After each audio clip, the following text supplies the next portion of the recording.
Ago Plus, le journal. Le plaisir est pour nous de vous informer, Madame, Messieurs, bienvenue dans ce journal que vous offre Ago Plus Télévision. Voici donc les titres. De révélations très graves sorties de la bouche de Monsieur Joseph Boulaboula, cadre de l'UDPS, après la sortie médiatique de l'ancien ministre de Santé Eteni Longondo, selon lesquelles le précité aurait détourné le fonds destiné au Covid-19. Au Conseil de sécurité des Nations Unies ce lundi, Mme Bintou Keïta continue à démontrer la faiblesse de l'armée congolaise face aux rebelles du M23 soutenus par le Rwanda voisin. Le gouverneur militaire de l'Uturi, le général-major Luboyan Kachama, a appelé la jeunesse étudiantine de Bunia à être le vecteur de la paix dans la communauté. Ce journal vous est proposé par Ago Plus, l'agence de grandes opportunités. Madame, Monsieur, bienvenue encore une fois de plus dans ce journal qui commence à la une de l'actualité. Au Conseil de sécurité des Nations Unies, ce lundi, Madame Bintou Keïta continue à démontrer et affirmer la faiblesse de l'armée congolaise face aux rebelles du M23 soutenus par le M23. Selon Bintou Keïta, le M23 a pris plusieurs localités stratégiques ces dernières semaines. Suivez le détail que vous propose Ago Plus. Les conditions de sécurité dans l'est de la RDC ont continué de se dégrader, atteignant des niveaux alarmants de violence et de déplacement des civils. Je suis vivement préoccupé face à la progression rapide du mouvement du 23 mars M23 au Nord Kivu et de son expansion également vers le Sud Kivu. En dépit des nombreuses opérations menées par les FARDC, souvent appuyé par la MONUSCO et la SAMI-DRC. Ces 2 dernières semaines, le M23 a pris plusieurs localités stratégiques au Nord Kivu, notamment la ville de Kanyabayonga, située à cheval sur les territoires du Lubero et du Rutshuru. Lors de la dernière offensive militaire en date, le M23 et ses partisans ont incendié plusieurs bases des FARDC, ce qui a entraîné de nouveaux déplacements de population et est venu accentuer une situation humanitaire et des droits humains déjà catastrophique. Revenons sur la prestation de serment de plusieurs agents de l'ARP en qualité d'officiers de police judiciaire devant le tribunal de grande instance de la Gombe. Le détail d'Ago Plus Télévision. Suivez.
reste 30 petites secondes pour afin de ne pas empêcher la vie aux différentes personnes.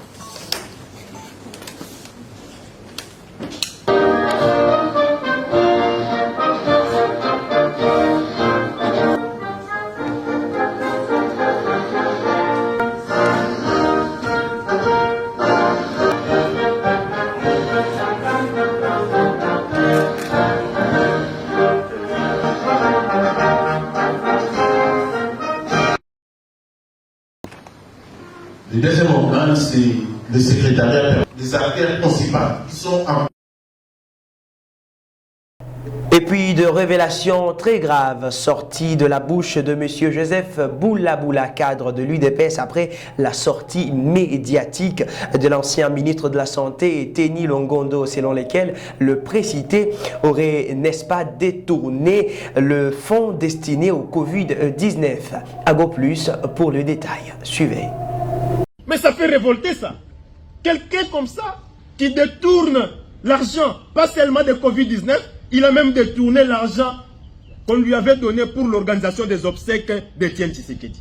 Est-ce que vous pouvez vous imaginer? C'est aujourd'hui l'occasion pour nous de dire à l'opinion publique que lorsque nous avions organisé les obsèques de Yachichi dans cette ville, M. Etienne Longondo n'a pas pu bien gérer les fonds qui lui étaient donnés pour cela. Est-ce qu'il peut avoir le courage aujourd'hui, parce qu'il projette une matinée politique Anjili Saint-Thérèse? Je le mets au défi, pour les raisons de redevabilité, qu'il nous dise de quelle manière il a géré au niveau de la santé où il fut ministre, de quelle manière il a géré les ambitions, combien de combattants, qu'il inscrive cette question dans l'ordre du jour de la matinée politique qui va convoquer Anjili Saint-Thérèse et qu'il nous donne des réponses appropriées. Il ne faut pas venir blaguer avec les Congolais, de sur quoi les combattants de l'IDPS que nous sommes. Ils tombent sous le coup des sanctions tel que prévu dans le règlement intérieur de l'IDPS. Et pour ça, je ne les pardonne pas. Ce qui me concerne, moi, je vais inviter la Commission nationale de discipline à les convoquer, à l'auditionner pour qu'ils répondent de ces actes, conformément à l'article 64 du règlement intérieur. C'est ici, mesdames, mesdemoiselles et messieurs, l'occasion pour moi de lancer un vibrant appel à tous les combattants et combattantes, à barrer la route à toute personne qui va se permettre d'initier pareille histoire, en vue de ternir l'image des marques de notre parti. Nous devons nous lever comme un seul homme pour barrer la route à ce genre d'imposteurs. Il y a lieu que cela cesse une seule fois. Et puis le gouverneur militaire d'Iluturi, le général Louboyan Kachama, a appelé la jeunesse estudiantine de Bunia à être le vecteur de la paix dans la communauté. Suivez donc le détail dans ce reportage. Devant une crème intellectuelle composée essentiellement des étudiants de l'université Shalom de Bunia, le gouverneur militaire de l'Ituri s'est apaisanti sur les cadres légaux et missions de l'état de siège, les enjeux de cette violence, les avancées significatives enregistrées à ce jour sur les plans sécuritaires et de développement avant de proposer des pistes de solutions pour une paix durable dans cette province, d'où l'implication de la jeunesse estudiantine s'avère indispensable pour influencer ces milliers d'origines au profit de la paix, insiste le lieutenant général Louboyan Kachama Johnny. Nous avons une jeunesse responsable et donc il y a eu une revendication parce que cette jeunesse voulait bien participer, n'est-ce pas, au processus de paix.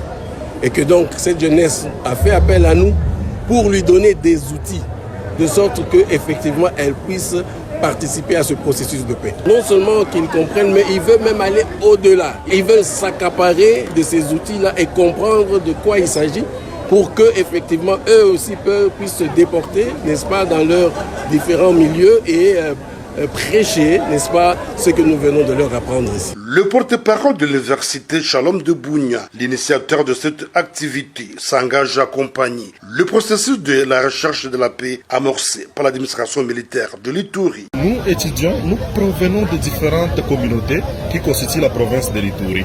Alors, après ce genre de sensibilisation, il est maintenant de notre rôle de revenir auprès de nos communautés, auprès de nos frères, comme l'a souligné son Excellence Monsieur le gouverneur militaire de notre province, de revenir auprès de nos frères, de revenir auprès de nos oncles et ainsi leur transmettre quand même le message de paix, le message de cohabitation, parce que comment nous pouvons arriver à cohabiter ensemble malgré la diversité des ethnies et des communautés en province de l'Ituri. Notons que plusieurs autres thèmes ont été développés par deux éminents professeurs, à l'occurrence l'honorable Bungisha Babukato, à savoir conflit en Ituri, regard rétrospectif et prospectif pour le développement de la province. Une séance de jeux, questions et réponses à clôturer cette conférence scientifique. La réunion ministérielle de la Commission nationale de contrôle des armes légères et petits calibres et réduction de la violence armée sous l'égide du vice-ministre, ministre de l'Intérieur, Sécurité, Décentralisation et Affaires coutumières a été tenue. Suivez donc les détails de cette réunion dans ce journal que vous propose AgoPlus. Suivez.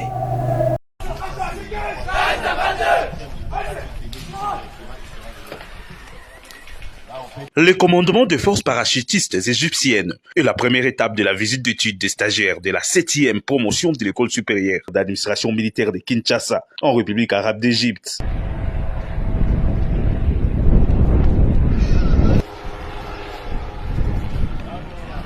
Ces stagiaires ont, sous la conduite du général des brigades Kakenza Jean-Claude, passé au peine fin ce dimanche 7 juillet 2024, le mission, le fonctionnement, l'historique et les rôles de cette unité de l'armée égyptienne. Au cours d'un briefing fait par le général Armat, commandant de cette unité, ils ont par la même occasion pris part à une série de démonstrations des parachutistes qui a conduit les stagiaires du Wind Tunnel jusqu'à la zone de saut. Le feu final recherché a été atteint par les stagiaires après une série de questions-réponses.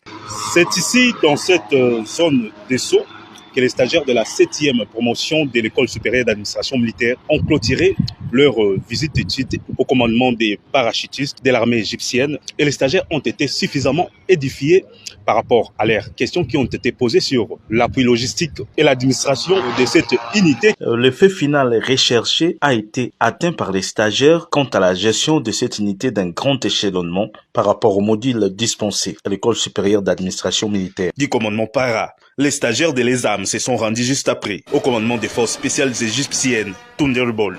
Le commandant des forces spéciales a salué la coopération militaire entre les deux nations. Ils ont sur les lieux assisté à des séries de démonstrations des rangers égyptiens.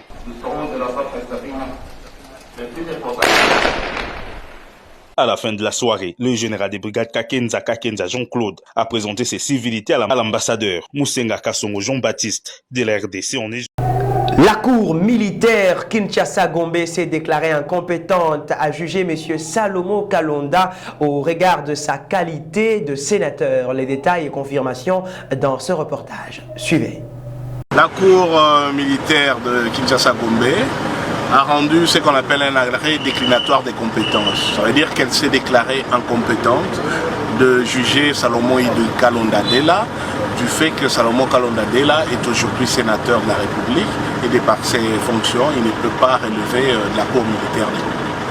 Alors c'est comme votre satisfaction en tant que sa défense Nous sommes très contents parce que le droit a été dit. Ça permet à Salomo Kalonda Dela de vaquer à ses occupations des sénateurs, mandat qui lui a été confié par le peuple congolais. De toute façon, Salomo Kalonda Dela a toujours clamé son innocence, mais surtout il a déféré à toutes les convocations de la justice. Et même quand son état de santé n'a pas permis, il a été évacué pour être soigné, mais il est revenu. Et il a répondu devant la justice. Et aujourd'hui, que le droit soit dit dans des sens qui est conforme à notre constitution et aux règles qui régissent notre État, nous sommes contents et satisfaits. Et en termes clairs, quels peuvent retenir les Congolais au sujet du statut de Salomo Kalonda par rapport à tout ce qui était imputé à son personne? Mais écoutez, aujourd'hui, la justice militaire, aujourd'hui la cour militaire particulièrement, s'est déclarée ne plus être en mesure de juger Salomo Kalonda Dela parce qu'il a une qualité qui ne permet pas qu'il soit poursuivi. Merci. C'est moi. AgoPlus, le journal. Devant le procureur de la République près le tribunal de grande instance de Kinshasa-Gombe, M. Edmond Issofa, 10 agents de l'autorité de régulation du secteur de l'électricité ont, à l'issue de leur formation, prêté serment en qualité d'officier de police judiciaire le vendredi 28 juin 2024. Désormais, les agents de l'ARE assermentés devant le représentant du ministère public comme OPJ peuvent commencer leur travail consistant à rechercher les infractions à la loi sur l'électricité, d'en chercher les preuves et d'en déterminer les coupables. Après la cérémonie de leur prestation qui s'est déroulée au palais de justice dans la commune commune de la Gombe, Maître Pascal Chimbalanga, directeur des représentations provinciales au sein de l'ARE, a expliqué que les serments que les agents de l'ARE ont prêtés devant le procureur de la République près le tribunal de grande instance de Kinshasa cristallisent une étape importante dans leur intégration dans la grande famille judiciaire. Oui, nous venons de prendre part à une cérémonie de prestation des serments du 3e lot des OPJ de l'ARE dans le cadre du processus d'opérationnalisation de cet établissement public qui a à sa tête Madame Sandrine Moubingangalula. L'ARE en tant que régulateur est en droit de disposer d'un corps d'OPJ afin de suivre et contrôler efficacement les activités exercées par les opérateurs dans ce secteur qui exigent de la part de tous les acteurs de se conformer au cadre légal et réglementaire, mais aussi et surtout suivre les activités exercées par ces acteurs sans violer les dispositions pénales qui sont consacrées dans la loi 14/011 du 7 juin 2014 relative au secteur de l'électricité.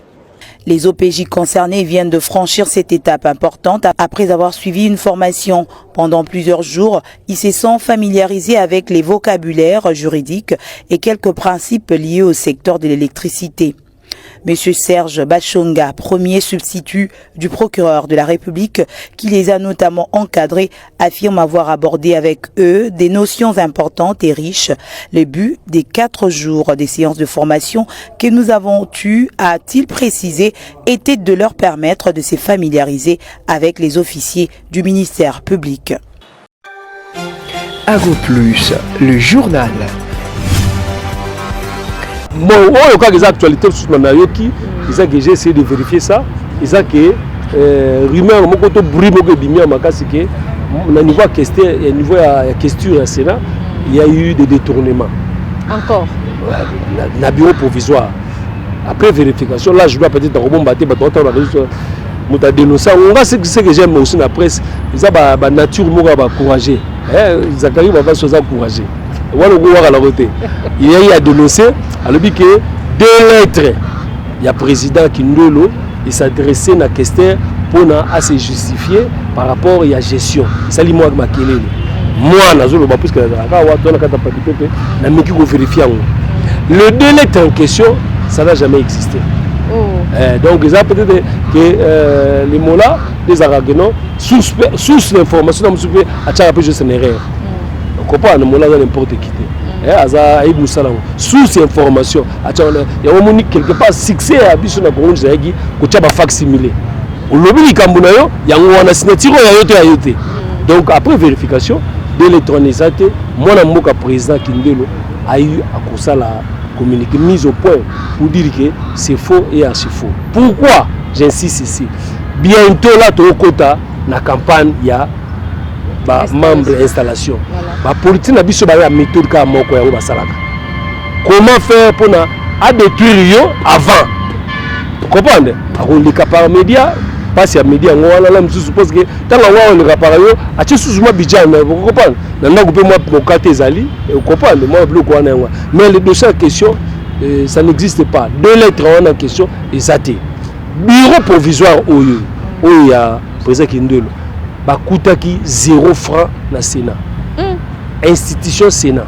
Bakuti 0. Moutazo le bayango yemoko ou ya sereki intérim babengaka ko expédier les affaires courantes. Bakuti non seulement bakuti awa mais banyolo so ezali ba bandi na ko futa le susu banyolo. Donc quelque part pour moi équilibrer zalaka, so yokima bona presse zalaka, il faut passer à moi 2 versions. Dans le monde scientifique, les gens sont crus. Ko benga II. Parce que tu connais la logique fanatique. Comprenez? Si il y a un manque de visionnaire, si vous connaissez un visionnaire, on a esté la souka. Vous comprenez? Visionnaire, on a esté la souka. Donc, parce que les gens cherchent à régler les comptes partout, à tout politiser. Là, je partage ce que Boussa dit. Les preuves en 64 ans, les noms presque la partie politique de l'équipe déjà dans la scène. Parti à souka, on a un pouvoir. Ça s'appelait l'UDPS. La partie nous sommes au Sima et c'est greffé dans l'UDPS. On est à l'Union sacrée de l'eau. Mais tout y est baqué. Tout ça parti en attente. nde tozozela jour idps akozwa pouvoir eza susu te so toyebi tozwa fayulu azalaki à un moment donné partenaire ya idps fayulu alekisi nde bainstitution ozo comprendre donc ntango tozo kocritique koso mutu na mutu mpasa mpe capable alobaki non na période na ngai nasalaki mpe boye. Voilà. Ago Plus, le journal. Des températures atteignant les 47 degrés Celsius. Au moins 25 000 habitants évacués dans la fournaise. Et même ce pompier, blessé lors d'une intervention. En Californie, l'été est déjà bien entamé. Et avec lui, la saison des incendies. Depuis ce jeudi, les départs de feu se multiplient dans tout l'État. De Santa Barbara au sud à Yosemite au nord. Dans la ville voisine du parc national, à Mariposa, plus de 400 hectares sont déjà partis en fumée. Ce vendredi, le feu n'était contenu qu'à 15% selon les pompiers. La population n'hésite pas à évacuer. Tous gardent en mémoire 2018 et l'incendie ravageur de Paradise. Il avait causé 85 morts. Alors, pour mobiliser plus de ressources, le gouverneur de Californie a déclaré l'état d'urgence. En cause, selon les services météo, une vague de chaleur exceptionnellement dangereuse qui va continuer de croître dans les prochains jours. Certains pointent également du doigt les feux d'artifice lancés par les habitants pour célébrer jeudi la fête de l'indépendance du 4 juillet. Je suis le capitaine Scott, chargé d'encadrer l'incendie du lac Zaka. Je me trouve à côté d'un centre de vacances. Je voulais vous montrer l'excellent travail qui a été fait en amont et qui a permis à nos pompiers de circonscrire le feu rapidement. Et j'appelle tout le monde à couper vos mauvaises herbes et buissons pour éviter que le feu se propage trop vite. S'il vous plaît, faites-le. Mais tous les habitants ne pourront pas effectuer ces gestes de prévention. Ils sont nombreux à s'être absentés à l'occasion du week-end prolongé de la fête nationale. En rentrant chez eux, certains ne retrouveront pas leur maison.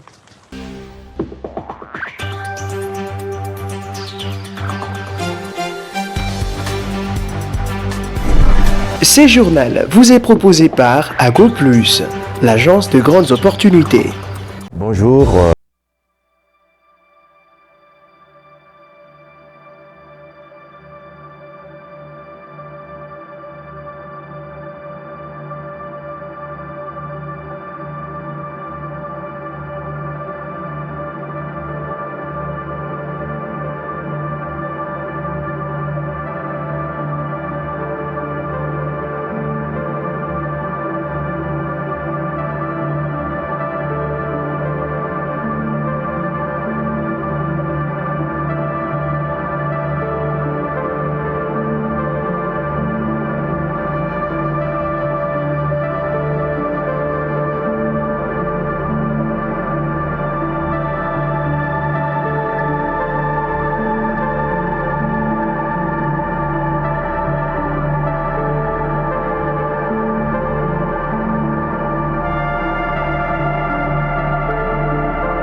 Merci.